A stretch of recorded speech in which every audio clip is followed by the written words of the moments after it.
welcome to another great episode of Seth On Sports. Now today is unlike any other day. Something that you've never seen on Seth On Sports before. Something brand new. Are you ready? I think you are. It's me. I'm Mr. SOS. I'm the voice you've been hearing. I'm the person you've been following on Twitter. I'm the person you've been reading in my write-ups on Tumblr. Decided to show my face. Why? Because I think y'all ready for it.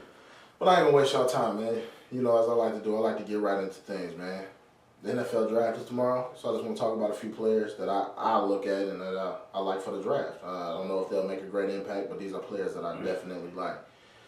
We're going to start off with Marcel Darius, Alabama defensive tackle at 6'3", 319 pounds, played in the 3-4, and he was a nose tackle.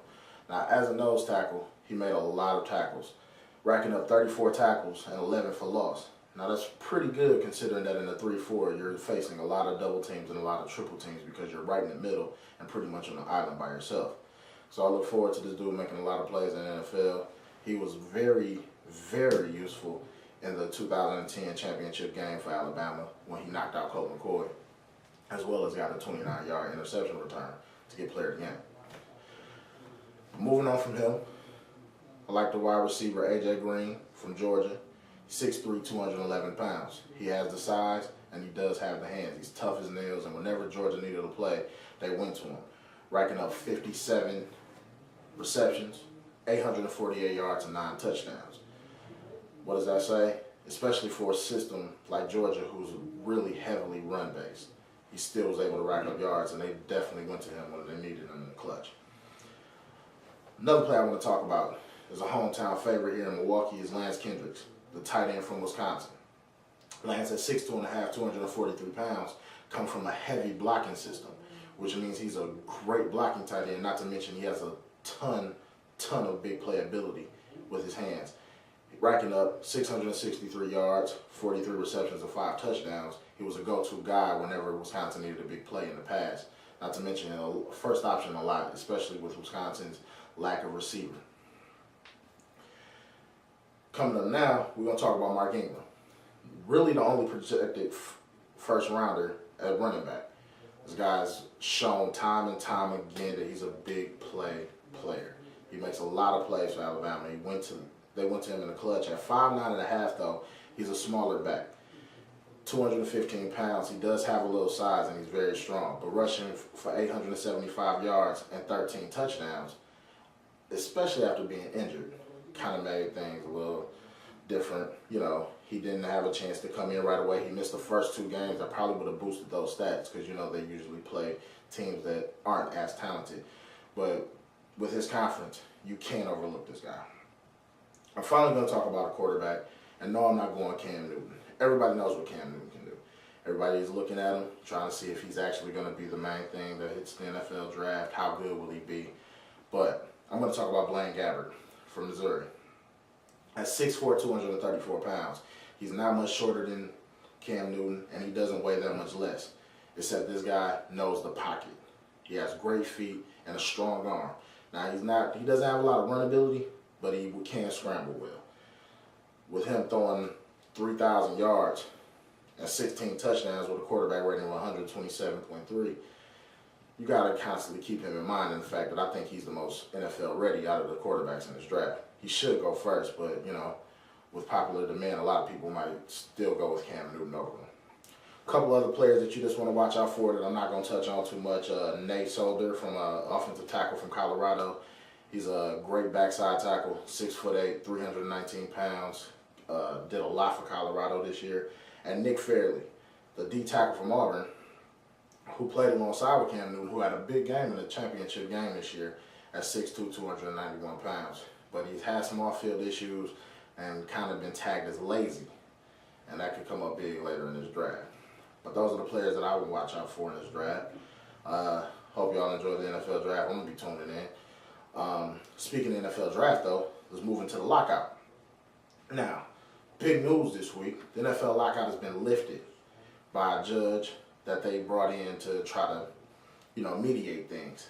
She chose on the side of the players, which that lifted the lockout. The problem is now that the coaches and the owners are looking for a stay. What a stay does, it allows things to stay the same until another trial can be set up. The owner's decision to lock out the players came after 3 years of planning to do this. And it was a major thing. It's been talked about. Everybody's worried that there won't be any NFL season. But if all the judges feel like this judge, I honestly feel like that we will have a season. And I'm actually happy. More decisions to come this week. Like I said, this definitely isn't over. It's definitely a huge fight between the NFL players and the NFL owners. It's a struggle. But as a fan, it amazes me that you make all this money and you're arguing over money. What about the fans? What about the people that support you? What about those who watch you every Sunday like me? I'm a heavy Dallas Cowboy fan. I love football. I love everything about it. So the fact that you guys are arguing over money, this makes you all look selfish. It makes you all look foolish. Because at the end of the day, what's going to happen is you're going to fight, you're going to argue, somebody's going to get their way, boo-hoo, time goes on. Why don't y'all just make something work, negotiate, and get this together? Stop acting like babies. Y'all grown men. But yeah, like I said, man, as far as the NFL lockout goes, I'm really not too worried about it. I think things will work out. It has no choice, really. Because what, you going to cancel the NFL forever? Right. Moving on from the NFL, though. All the football talk. I love to talk football. I can do that for hours. But let me give you a couple updates on what's going on in the playoffs. I know both of you watched both videos that I had about the NHL playoffs and the NBA playoffs. Let's go to the NHL first, because we actually have some good things happening in the NFL. The Bruins and Canadiens are still tied at 3 apiece, along with the Sharks and Penguins. And the Penguins are without Sidney Crosby. You got the Flyers over the Sabres at 7. Now, the Sabres definitely took them 7, but hey, it's a 7 versus a 2. The 2 prevailed. Canucks beat the Blackhawks in 7 after Canucks went up 3-0. Blackhawks made an interesting series, going to overtime in Game 7. It was a fan's dream. Capitals over the Rangers in 5. Can't argue with Alex Ovechkin. He just played out of his mind. Was able to knock out the Rangers in 5. Sharks over the Kings, my favorite team, as I mentioned in my NHL preview. I love the San Jose Sharks. I think they're a great team, and I think this year they can finally do something. And the Red Wings sweep the Coyotes. Whew. That broom on that ice, it's slick. Whew. Then you got the Predators over the Ducks in 6. Now, the Predators and the Ducks, I like the Ducks, but I had to know that the Predators had a lot going for them. Nashville gets a lot of the players from the team here in Milwaukee, the Milwaukee Admirals. A lot of those players actually go and end up playing for the Nashville Predators, so it was actually a good thing to see. In NBA playoff news, we had one sweep. The Celtics over the Knicks. Spike was sad. Spike was sad. So right now, Boston is waiting on the winner of the Miami-Philly series, which is 3-1 right now. Philly pulled the game out. Miami should have closed that out a long time ago. It shouldn't even been a Game 5, but, things happen. Philly snuck one in. Indiana finally got finished off by Chicago yesterday. So right now, the Chicago Bulls and Boston Celtics are both waiting on their respective team opponents. And Chicago will either play Atlanta or Orlando, who is at 3-2 right now, which shockingly, Atlanta's ahead. In the West, you got Memphis over the San Antonio Spurs right now at 3-1.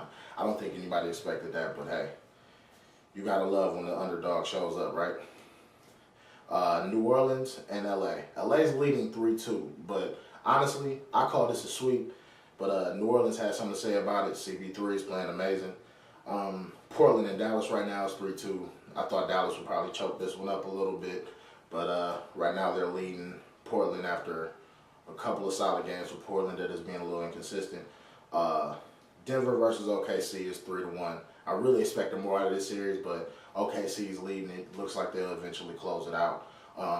We'll have more on this with my correspondent D Jinx. We'll do another second round of the NBA playoffs, and you'll finally get to see what my partner looks like. But yeah, that's just a update on what's going on in the sports world. I hope y'all enjoyed looking at me. I'm gonna go ahead on and wrap this up. Remember, the new website is actually SethOnSports.net. No more Tumblr. Don't worry about that. Just go to .net.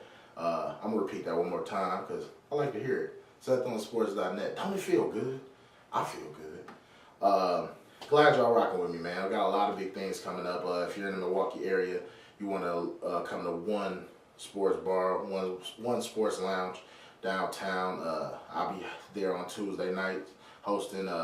My email address is SethOnSports@gmail. If you want to be put on my list, please just send me your information. Other than that, man, I'm just glad y'all rocking with me, man. Stay tuned. Got a lot more things coming. You know, I'm eager. I'm excited. And I appreciate y'all, man. Things are going good. But at the end of the day, I'm just a fan first. I'll catch y'all later, man.